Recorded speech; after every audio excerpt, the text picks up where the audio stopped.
आज सुबह जब मुझको ये खबर मिली कि अजीत दादा पवार साहब का विमान हादसे में, प्लेन हादसे के अंदर उनका इंतकाल हो गया, तो मेरे लिए बहुत दुख की बात थी, बहुत सदमा हुआ कि एक ऐसा नेता जो मेरे परिवार और उनके बीच में जो रिश्ता था वो बहुत अलग था। मैंने बहुत नेता देखा, बहुत नेताओं से मेरा संबंध रहा, ताल्लुक़ है, लेकिन ऐसा नेता मैंने आज तक मेरी ज़िंदगी में नहीं देखा जो संबंध को बनाने का काम, संबंध बरकरार रखने का काम जो अजीत दादा पवार साहब ने उनके आखिरी तक मेरे साथ किया, मेरे परिवार के साथ। मुझे, मेरे परिवार को, मेरे कार्यकर्ताओं को और मालेगांव शहर के लिए बहुत दुख की बात है और बहुत बड़ा नुकसान मालेगांव शहर की आवाम के लिए है। अजीत दादा पवार का मालेगांव में बहुत बड़ा हिस्सा है, उनका हिस्सा है मालेगांव। असेंबली के इलेक्शन से पहले जो महाराष्ट्र की तारीख में तुबा कॉस्मेटिक कंप्लीट स्किन सॉल्यूशन आपके लिए लाया है। धूप से बचाने वाली डे क्रीम, सौंले चेहरे को गोरा करने वाली नाइट क्रीम, फुंसियों के लिए TC skin cleaner and serum, सर्दी में जिल्दों को ताजा रखने वाला मॉइस्चराइजर, 7 दिनों में गोरा करने वाली क्रीम, आंखों के नीचे कालापन को दूर करने वाला टीसी डार्क सीरम, हाथ और गर्दन का कालापन दूर करने वाला साबुन। हमारा पता याद रखें, कुसुम्बा रोड, औलिया मस्जिद के सामने, तुबा कॉस्मेटिक कंप्लीट स्किन सॉल्यूशन। मस्जिद के ऊपर, मदरसे के ऊपर जो सोलार फिट हुआ है, सोलार सिस्टम, तो वो मेरे डिमांड पर अजीत दादा पवार साहब ने मंजूर किया और कानून में तरमीम किया और मालेगांव शहर की मसाजिद, मदरसा को उन्होंने सोलार पैनल दिया।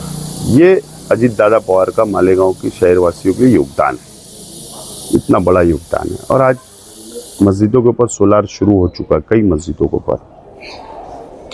जो स्टडी सेंटर शेख रशीद साहब के नाम से बन रहा है, तामीर हो रहा है, मैंने उनके पास गया कि शेख रशीद साहब का इंतकाल, और मैंने कहा कि मैं उनके नाम से एक स्टडी सेंटर बनाना चाहता हूं। तो फौरी तौर पर उन्होंने बजट को, फंड को मंजूर किया। ये उनका योगदान है। और शेख रशीद साहब के इंतकाल के वक्त अजीत दादा पवार साहब नहीं आ पाए थे हमारे परिवार से मुलाकात करने के लिए। जब वो यहाँ से धुलिया जा रहे थे, जब मैं उनकी पार्टी में भी नहीं था, तो वो घर पर आए, उन्होंने परिवार को बैठाकर तसल्ली दी और हम लोगों को हिम्मत देने का काम उन्होंने किया।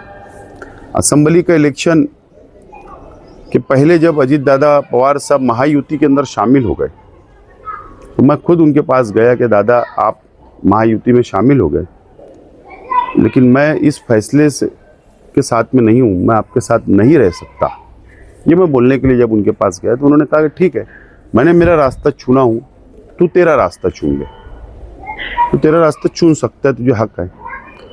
लेकिन उसके बाद जब मैं काम लेकर जाता रहा, आज तक भी उन्होंने मुझे काम या डिमांड जब मैं करता था कोई काम की, तो उन्होंने कभी मुझे ना नहीं कहा। यानी ये एहसास ही नहीं होने दिया कि तू मेरी पार्टी का नहीं है, ये कभी एहसास उन्होंने नहीं होने दिया। आपको पता है, कॉरपोरेशन के इलेक्शन के आचार संहिता लगी उसके एक दिन पहले भी 1.5 करोड़ रुपया 1000 खुली गोल गार्डन के लिए मंजूर उन्होंने किया। उनका तामीरी काम का सिलसिला मेरा चल रहा था और वो कभी मुझे ना नहीं उन्होंने कहा।